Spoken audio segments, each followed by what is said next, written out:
Dengan tambahnya gelar Piala FA bagi Pep Guardiola, total udah 10 gelar dimenangkan Pep, sedangkan MU cuma bisa bangga dengan gelar Piala Kerbaunya. Tapi masih mending lah itu dibanding sama Arsenal, memang dapat gelar juara tapi cuma di paruh musim aja. Nah Liverpool dengan gelar trofi 7-0 itu aja. Kalau Chelsea apa gelarnya nol? Kalau Chelsea, biawa, kali ya kan.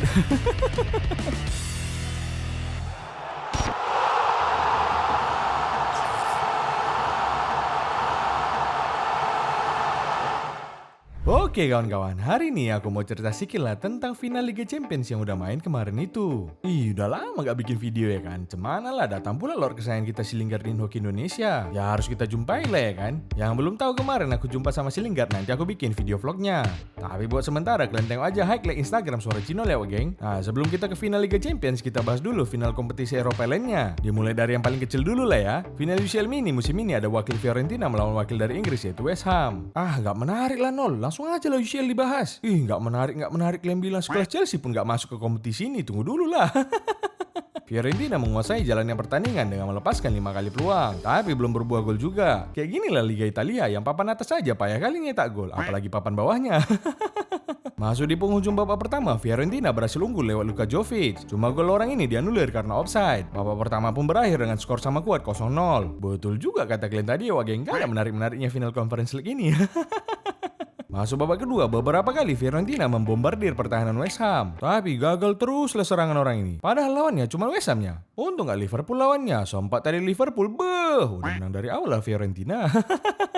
Tapi kali nengok gak ada gol, peran wasit lah yang dibutuhkan di match jelek kayak gini. Di menit 60, wasit menunjuk titik putih setelah mengecek VR dan terbukti Biragi handsball dan voucher pun dikasih ke West Ham. Ben Rahma yang mengeksekusi penalti berhasil membawa West Ham unggul. Memang harus ada penalti-penaltinya, biar banyak golnya ya kan.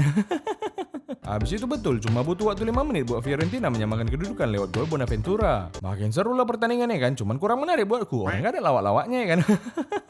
Dan secara dramatis di menit akhir West Ham yang digempur berhasil mencetak gol. Gol yang dicetak West Ham di menit akhir melalui Bowen membawa The Hammers juara di kompetisi kasta ketiga yang sebelumnya dimenangkan Mourinho bersama Roma ini. Selamat lah buat West Ham ya kan, ya biarpun gak ada juga yang peduli kalau orang ini juara. Aku rasa seharusnya kompetisi ini gak usah lah dibuat, karena gak ada seru-serunya. Aku takutnya nanti terbuat pula kompetisi kasta keempat di Eropa ini. Yang lucunya nanti udah masuk pun Chelsea di situ, yang gak juara juga orang ini. Kita ke final Liga malam Jumat yang diselenggarakan di Budapest, Hungaria kemarin yang mempertemukan wakil Spanyol yaitu juara bertahan Sevilla melawan juara bertahan juga tapi Conference League yaitu AS Roma. Sevilla ini gak pernah gagal ketika di final Liga malam Jumat. Begitu juga Mourinho yang gak pernah sekalipun gagal ketika final di kompetisi Eropa. Jadi siapa yang gagal? Ya udah jelas lah Arsenal, MU sama Barcelona. Pokoknya kalau kalian nonton match ini kemarin seru kali lah. Bukan permainannya tapi lebih dramanya. Kalau permainannya 11-28 lah sama sampah. Masuk babak pertama sebenarnya permainan cukup imbang. Yang kita tahu biasanya Mourinho itu mainnya bertahan. Ini ada pula serangannya ya biarpun gak banyak-banyak kali lah. Roma menebar ancaman di menit 12 lewat Spinazzola tapi masih bisa diamankan sama Bono. Anthony Taylor yang memimpin jalannya pertandingan sempat mengecek VR di menit 32 di mana Abraham dilanggar di kotak terlarang. Cuma gak segampang itulah buat ngasih penalti, apalagi ke Roma. Mungkin ada dendam kesumar wasit ini sama Mourinho. Gak lama dari situ, Roma pun unggul lewat gol yang dicetak sama Dybala. Mancini berhasil memberikan asis buat terciptanya gol. Roma unggul dengan skor 0-1. Berkat kontribusi gol yang diciptakan sama mantan pemain Juve ini, Roma menutup babak pertama dengan keunggulan atas lawannya Sevilla. Udah bisa lah kita tebak apa yang bakal dibuat Mourinho di babak kedua nanti. Udah tahu kalian kan? Ya, betul, bikin benteng Takeshi. Masuklah babak kedua, keunggulan Roma hanya bertahan di menit 55. Sevilla berhasil menyamakan skor melalui gol bunuh diri yang dibuat sama Mancini. Lengkap kali ya, ngasih asis, ngasih gol juga buat lawan. Anthony Taylor memberikan voucher kepada Sevilla di menit 76 setelah Ibanez dianggap melanggar Ocampos di kotak terlarang. Tapi setelah dicek VR, Anthony Taylor membatalkan hadiah penalti tersebut. Udah 2 kali masing-masing tim pula kena prank. Ini Anthony Taylor atau Anthony Telur, aku bingung ini nol. Sampai habis babak kedua, pertandingan tetap berakhir imbang. Terpaksa dilanjutkan ke babak extra time. AS Roma sebenarnya punya kans buat menang di 2 kali waktu normal. Babak extra time pun habis, pertandingan harus ditentukan lewat adu penalti. Eksekusi penalti pun dilakukan di gawang bagian fans Sevilla ngumpul. Sevilla pun mengambil penalti pertama melalui Ocampos, dan Ocampos pun berhasil. Kemudian dilanjutkan sama Cristante yang juga memasukkan bola ke gawang Bono. Penendang kedua Sevilla yaitu Lamela juga berhasil mengelabui Rui Patricio. Malah tepaka pun terjadi di kubu Roma ketika Mancini mengambil tendangan penalti dan gagal pula berbuah gol karena di save sama si Bono. Ya, kalau disuruh nyetak gol dari penalti memang nggak pandai si Biao ini. Nyetak gol bunuh diri baru nomor 1 dia. Lanjut ke Ivan Rakitic yang dengan gampang merobek jala Roma. 3-1 Sevilla unggul. Kemudian penendang ketiga Roma yaitu Ibanez gagal mengeksekusi penalti dan penendang terakhir Sevilla yaitu Montiel berhasil membuat Sevilla keluar sebagai juara di kompetisi yang bakal dimainkan Liverpool musim depan ini nanti. Selamatlah buat Sevilla atas gelar ketujuhnya di kompetisi ini. Memang udah bisa diganti lah nama kompetisi ini jadi Europa Sevilla League. Asyik orang ini aja yang juara kalau udah di final. Jangankan Roma, MU aja nggak sanggup kalau jumpa sama Sevilla. Akhirnya rekor nggak pernah kalah Mourinho di final kompetisi Eropa selama berkarir kandas di Liga Malam Jumat. Seakan nggak terima kekalahan, Mourinho pun memberikan medali juara keduanya kepada fans Roma. Sama kayak kejadian timnas Thailand kemarin, sama-sama nggak terima kalau terpongkeng. Mourinho pun angkat bicara mengenai pertandingan dan menunjukkan kekecewaannya terhadap wasit Inggris yaitu Anthony Taylor. Gak cukup sampai di situ, Anthony Taylor ditunggu sama Mourinho dan berkata kasar ke wasit Inggris itu. Mak, mau dilabrak ya bekas preman Marelan kayaknya si Mourinho ini. Fans AS Roma pun murka di bandara kepada Anthony Taylor dan juga sempat ribut bahkan berkelahi dengan keluarga Anthony Taylor tersebut. Woi Anthony Taylor, sini kau kalau berani. Main lari-lari aja kau, naik pesawat pula itu. Mana lah bisa kau kejar orang duitku nggak ada. Sebenarnya kan mau dicurangi atau enggak pun, kalau Roma memang tim yang jago pasti menang juganya. Ini masalahnya Roma ini pun bukannya jago jauh kali. Lebih jago malah Chelsea daripada Roma. Dari segi lawaknya tapinya. Lanjutlah kita ke pembahasan final Liga Champions ya kan? Karena di pertandingan ini City berpeluang treble winner. Tunggu dulu Nol. Liga Inggris sudah kau bahas. Masa final FA Cup nggak kau bahas? Padahal ada hubungannya dengan treble winnernya City ini. Oh iya, FA Cup belum kau bahas ya? Yang MU kalah itu kan? Tipis-tipis aja lah kita bahas ya kan? Oh iya, Corbeto. Iya mau kita bahas ini ya Corbeto. Ketawa lah dulu kau.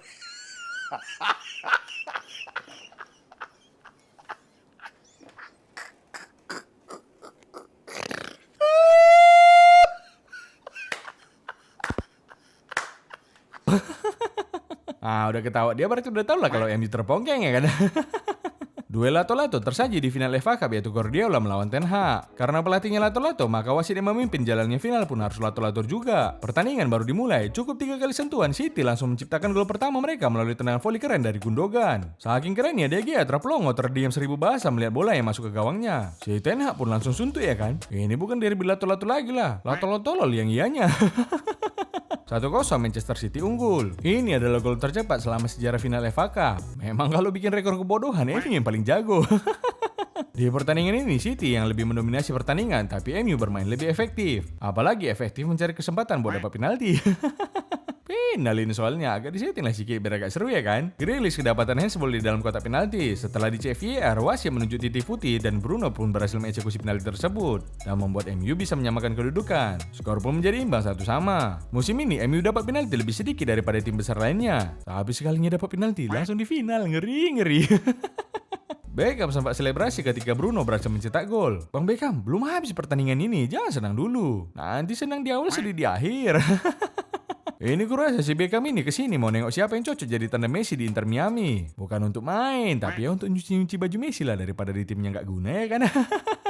Tempo permainan pun melambat, MU pun berhasil menghandle permainan dari City. Gak ada lagi gol yang tercipta, City dan MU sama kuat di babak pertama. Masuk di babak kedua, tempo permainan kembali kencang. City menangkan lini pertahanan MU. Gol pun tercipta di menit 51, di mana Gundogan kembali lagi membuat City unggul. Golnya hampir-hampir sama lah dengan gol City yang pertama tadi. Dari sudut yang sama, dengan orang yang sama, cuma beda kaki aja. Gol pertama kaki kanan, gol kedua kaki kiri. Bentar-bentar lagi pakai kaki yang di tengah lah dibikinnya ini. Kaki di tengah yang mana Nol? Ya biawaknya lah biawak.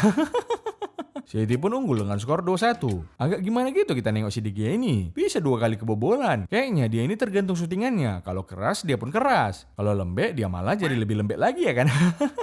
Beberapa peluang dari Rashford dan Garnacho juga nggak berhasil membuat MU menyamakan kedudukan. Sampai peluit panjang dibunyikan, skor pun nggak berubah. Dan City pun keluar sebagai juara FA Cup musim ini. Itulah MU ini, terlalu sibuk pulanya orang ini jaga si Haaland. Rupanya yang jaga gawang malah yang nggak betul. Lagi pula udah biasa lah Haaland gak nampak di match-match penting. Memang jagonya anak ini kalau lawan klub kecil ajanya. City pun berhasil double winner. Karena Arsenal dan MU juga udah gagal mengandaskan City, tinggal nunggu waktu aja lah buat jadi treble orang ini ya kan. Dengan tambahnya gelar Piala FA bagi Pep Guardiola, total udah 10 gelar dimenangkan Pep, sedangkan MU cuma bisa bangga dengan gelar Piala Kerbonya. Tapi masih mending lah itu dibanding sama Arsenal. Memang dapat gelar juara tapi cuma di paruh musim aja. Nah Liverpool dengan gelar trofi 7-0 itu aja. Kalau Chelsea apa gelarnya Nol? Kalau Chelsea gelar gak ada, galar-galar aja lah orang ini musim ini. Nah, kalau udah gini udah enak lah kita bahas final UCL ya kan. Final UCL musim ini mempertemukan wakil Inggris yaitu Manchester Jago alias biru bukan merah melawan wakil dari Italia yaitu Milan biru bukannya merah juga. Memang kalau di Indonesia merah itu artinya berani. Kalau di Eropa merah itu artinya berselemak nih. Ini adalah partai yang tak keberapa Pep Guardiola sebagai pelatih. Gak tau lah, aku rasa udah sering kali dia bawa tim yang dibelanya masuk ke final. Apalagi UCL, gak ada tim yang bisa menghentikan Pep bersama City di partai final UCL kecuali Chelsea. Nah, karena ini lawannya Pep bukan Chelsea tapi Inter, harusnya City menang gampang lah ya kan. Jangankan Inter, gabung pun Inter sama AC Milan gak bakalan sanggup juga buat ngelawan City. Untuk formasi, Pep menurunkan skuad terbaiknya minus Walker yang digantikan sama Akanji. Wop, ngapur ya Om Pep. Ngeri kali ya, biarpun lawannya gampang, tapi janganlah sepele kali kalian. Aku niatku pun mau mainkan Scott Carson itu jadi bek kanan. Tapi malu kali pula nanti Inter kami buat ya kan. Nah, dari kubu Inter, gak menarik buat dibahas. Banyak kali pun pengantarnya, langsung aja lah kita intinya ya kan. Masuklah babak pertama. Lewat 13 detik pertandingan sudah dilewati Inter, masih aman dari kebobolan. Berarti Inter lebih hebat daripada MU. Kenapa gitu Nol? Orang MU lawan City di final 13 detik udah terpongkeng ya kan? Cuman ini kan partai final, partai di mana dua tim yang layak berlaga. Tapi malah kayak fun match ini ku tengok, lambat kali temponya. Aku sempat mikir yang delaynya TV ku ini. Rupanya memang orang ini sama-sama gak ada gairahnya. Masih lebih seru lagi fun match yang silinggar kemarin daripada final UCL ini. Lebih seru karena banyak pauk-pauknya.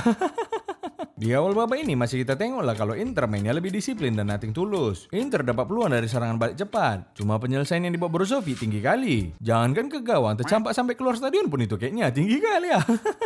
City asli lah jelek kali mainnya. Gugup, nervous, berselema lah. Kayak gak mencerminkan prediksi Sibel yang 5-0 itu. Cemana mau 5-0 nyari satu gol pun udah sama susahnya sama karir si Lingard. Lini belakang City kembali blunder. Kali ini Johnston yang melakukan kesalahan dan dimanfaatkan sama pemain Inter. Cuma lagi-lagi tendangan yang dibuat sama Barella belum menemui sasaran. Striker yang katanya monster itu pun baru dapat peluang di menit 26. Tapi sekalinya dapat peluang emas masih bisa dibentangkan sama kiper Inter yaitu Onana. Kayak gini lah kalau monster habis baterai. Partai kecil jadi monster, partai besar jadi badut. 2 menit berselang, tepatnya di menit 28, KDB berhasil menciptakan peluang. Tapi tendangannya pun masih lemah dan tepat diperlukan Onana. Takut-takut sebenarnya aku nyebutin nama kipernya ini. Nanti berubah pula salah satu A-nya jadi I. Kan gawat, jadi Onina pula nanti jadinya. Malah tepaka pun terjadi di kubu Citizen di mana tepatnya menit 35 KDB mengalami cedera dan harus ditarik keluar. Malah petaka Nol. Iya, malah tepaka. Suka tiha kau lah Nol. Kasian kali lah City ini, udah mainnya jelek, jantung permainannya pula yang ditarik keluar. Aku langsung dijawab final lawan Chelsea dulu. De Bruyne pun cedera waktu itu ya kan. Apakah bakalan terulang lagi terpongkeng City ini? Tapi yang gantikan dia, tengoklah Phil Foden pula ya. Sama aja lah jagonya. Mau lapis kedua pun yang turun, tetap City yang bakal menang. Inter kan dijadikan ke final, bergampang-gampang aja City ini ngangkat piala. Habis itu muter-muterlah kedua tim ini. Lebih dominan Inter dalam ngepres dan lain-lain. Agak mengejutkan memang permainan Inter di final ini. Bahkan kurasa fans Inter pun ngerasa kalau nggak pernah mereka nengok Inter main sebagus ini musim ini. Ya kan weh? Iya Nol, orang baru di final ini ya kami nonton Inter. Skor pun bertahan di babak pertama dengan skor sama kuat 0-0. Dari raut wajah si Pep Guardiola, kurasa kena marah habis-habisan lah orang ini di locker room. Entah kemana mental juara City di babak pertama. Kurasa pun Pep Guardiola ngomongnya kayak gini. Woi, siapa kalian? Hah? Manchester City apa Manchester United? Manchester City bos. Manchester City lah mulutmu itu. Tapi permainan kayak Manchester United gue tengok. Gue tanya sekali lagi, kalian Man City apa Man United? Man City bos. Kuat lah ngomongnya. Man City bos. Bagus. Nyetak gol kalian di babak kedua ya. Kalau sempat nanti ini kalah, kalian tengok biawak kalian sekarang. Udah? Sempat kalau kalah kayak kepalaku ini lah ku botai biawak kalian itu. Bukan dicukur, ku cabutin satu-satu biar mati kalian. Masuk babak kedua makin jelek orang ini main. Tempo permainan pun melambat. Menit 58 Lautaro berdiri bebas dan lepas dari pengawalan. Cuma Ederson dengan sigap memblok tendangan dari Lautaro sampai berlutut si Pep ini bertahu Glenn. Kok bisa lah kayak gini anak asuhku? Mending pindah aja lah aku ke Barcelona kayak gini. Tapi kalau di Barcelona nggak digaji kok. Udahlah di sini aja lah. Tepatnya di menit 67, City pun memecah kebuntuan lewat gol Rodri. City pun unggul dengan skor 1-0. Udahlah kalau City udah unggul mau berharap apa lagi? Selesai lah udah tim Italia yang masuk ke final karena hoki ini. Menit 70 Di Marco menyundul bola dan nyaris saja gol. Kena tiang habis itu bola sama dia lagi dan disundul lagi kembali. Tapi berhasil diblok bukan sama kiper. Tiang apa lagi? Tahu kalian siapa yang ngeblok? Malah Lukaku pula yang ngeblawak. Biawa. Suka kali si Lukaku ini menghambat kawannya buat nyetak gol. Iyalah Nol, kalau aku nggak nyekor yang lain nggak boleh nyetak gol juga. Habis itu Lukaku mencoba menebus kesalahan di menit 70, tapi itu pun nggak gol. Shootingannya masih lemah, selemah orangnya sendiri. Skor pun gak berubah, City menang tipis dengan skor 1-0 dan keluar sebagai jawara UCL musim ini. Weh, tepuk tangan lah weh. Baru pertama kali loh ini City juara. Weh, kok diam kalian? Nggak meriah nol. Oh iya ya, kayak biasa aja gitu vibes-nya ya kan. Kayak mana lah masih sikit pulanya fansnya padahal udah treble. Tapi biarpun gitu, inti daripada intinya habis sudah yang dibanggakan fans MU yaitu treble satu-satunya di Inggris. Sekarang bukan cuma kalian aja satu-satunya tim Inggris yang pernah meraih treble. City juga udah pernah ya kan. Sekarang apalagi yang bisa kalian banggakan? Paling tinggal fans terbanyak yang bisa kalian sombongkan. Ngapain fans banyak-banyak juara pun enggak. Tapi itulah ya kan, masih heran juga aku kok sepi kali jagat dunia maya ini nengok City juara. Bukan apa ya kan, dibanding berita Man City treble pertama kali dalam sejarah, masih lebih ramai lagi berita Lingard ketemu suara Cinol pertama kali dalam sejarah. Oke lah, itu aja lah cerita dari aku. Abis ini aku ceritakan cemana kemarin jumpa sama si Lingard ya kan. Pokoknya ada yang spesial, kalian tunggu aja lah. Pilih sedikit nol. Gini. Kalian pernah dengar Lingard ngomong biawak? Belum kan? Nah, makanya kalian nantikan lah vlog suara Cinol bersama Lingard ya kan. Biar kalian gak lupa, nyalakan aja loncengnya. Gak usah di subscribe pun gak apa-apa. Yang penting loncengnya nyala. Tapi gak bisa lah nyalain lonceng nol kalau gak di subscribe. Ya kalian bikin lonceng sendiri lah kalau kayak gitu. Kalau payah kali ya kalian subscribe aja lah, apa susahnya. Udah dulu ya Wage, mau cabut dulu aku. Dibayar aku 140.000 untuk ikut parade juara City. Ayo bang, ikut bang. Biar agak rame ini sedikit. Ya udahlah, ikutlah aku ngerame-ngeramein aja kan. Dadah Wage.